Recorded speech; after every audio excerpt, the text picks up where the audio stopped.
Example 3 is taken from an SAT question. In the figure, a small square is inside of a larger square. What is the area in terms of x of the shaded region? So this is a phrase that we've seen probably in the last lesson, but we're definitely going to see it in the future quite a bit in terms of x. This means that our answer is not going to be just a simple numerical answer. We're not going to get just, say, 35 from this. Our answer is going to be an algebraic expression, and that expression is going to have something involving an x in it. Okay, so let's talk strategies here. So the strategy on this one, perhaps it's obvious. We have this larger square. Just imagine the whole thing is colored. We could very easily find its area. And then we just want to take out the square-shaped hole. So we're just going to subtract that thing out. Area formula for a square, this is our axiom, remember. It's just side length squared. So for the big orange one, our side length here is a 5, and 5 squared is 25. So far we have an area of 25. But we have to subtract out the hole. And the hole, its side length is x. It's x by x. So its area is x squared. So the area of our composite figure is 25 minus x squared. And there you have it. Look at that. We just correctly answered an SAT question. That was a piece of cake. Let's take a look at example 4. Find the perimeter of each shaded region. And so in these strange shapes here, we have now, for the first time, some kind of curved edges, some portions of circles. So let's take a look at that very first one. This first one sort of looks like, let's say, a track that goes around a football field or something like that, right? Where you have two straightaways, and then you have this curved edge on both sides. All right, so as far as the perimeter goes, it just means add up the lengths that go around this shape. Except for I don't want outside shape. It says the perimeter of the shaded region, so we actually want, say, the part that goes inside here, the part that goes inside here. Okay, so the straight parts is going to be pretty easy, right? I just got 15, and I have another 15 here, a total of 30. But what about the curved edge right here? This curved edge, and then I have another curved edge here. So think about that for a second. Well, what would I get if I took this curved edge and I pair it up with this curved edge? Well, it looks like this is a half, and this one's another half. That would make a full circle.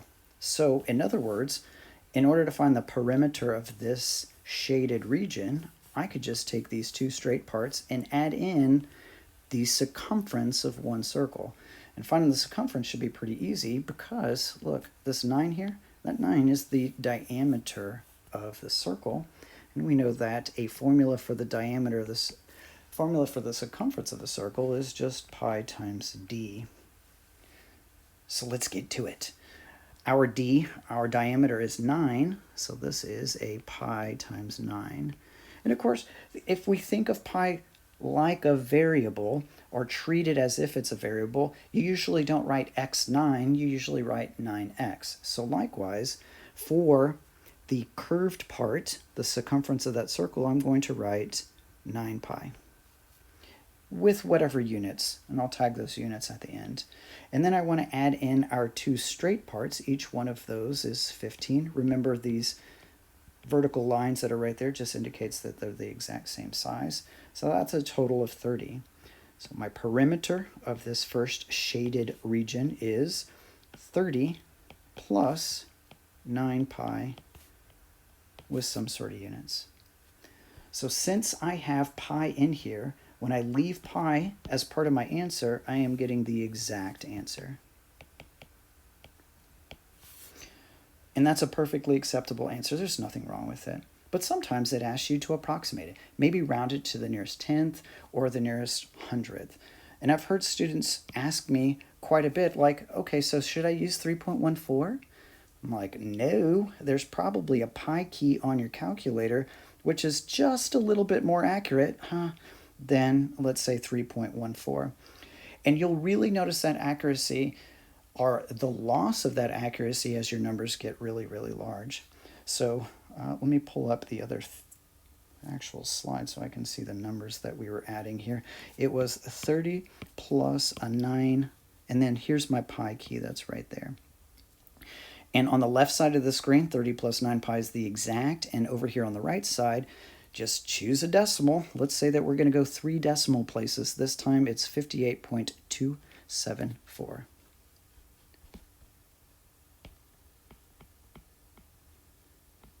58.274-ish, and then again units, and that one is the approximate answer. Let's take a look at number 2 on this same slide. This could be like some sort of machine part, possibly, that's being designed for something, and we do have some straight parts, just like we did before. Each one of these segments is 4, and then this 120 degrees is indicating how much rotation I have in this curved piece, and you can see that it's composed of, say, 3 circles that are right here. But okay, so kind of like what was happening over here, this was a half of a circle, and this was the other half of the circle to make one complete circle. Something similar is happening over here on number 2. This is 120 degrees, and they put that on there for a very specific reason, so you could figure out how much of a circle that is. So how many degrees are there all the way around a circle? There are 360. So think of this as 120, where's the pencil? Over 360.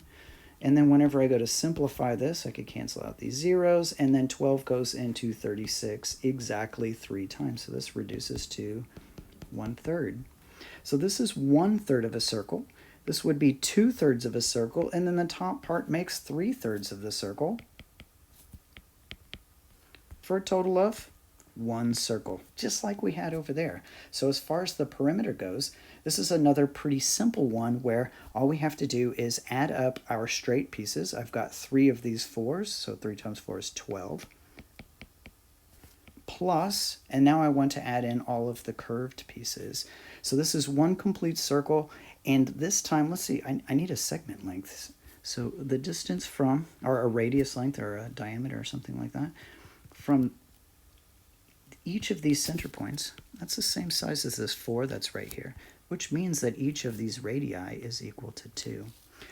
So I can use the formula that involves the radius, circumference equals 2 pi times my radius being equal to 2 pi times 2, and then again treating pi as if it was a variable, I would multiply my two 2's together to get 4 pi.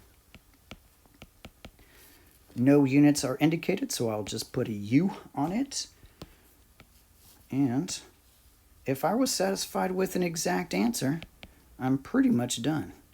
If it did ask for an approximation, then just like I did before, I would throw that 12 plus 4 pi into the calculator and chop off the decimals at some appropriate place.